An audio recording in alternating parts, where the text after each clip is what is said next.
My name is JD. I'm the owner operator of Superior Window Cleaning Bay Area, and we're operating from Silicon Valley, California. My business success is a direct reflection of the small business economy. It's just brutal because we're on like a 90% pause of our customers. And I'm not really sure how many of these stores are going to even come back. I wake up in the middle of the night thinking, like, how am I going to pay rent? How am I going to buy groceries for my daughter? But trying to stay positive and remind myself that we started with zero, so like it can never be harder than that.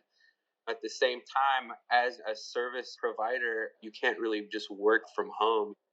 And I know that I'm not alone in that. A lot of the shops we deal with are like barber shops, tattoo parlors, cafes.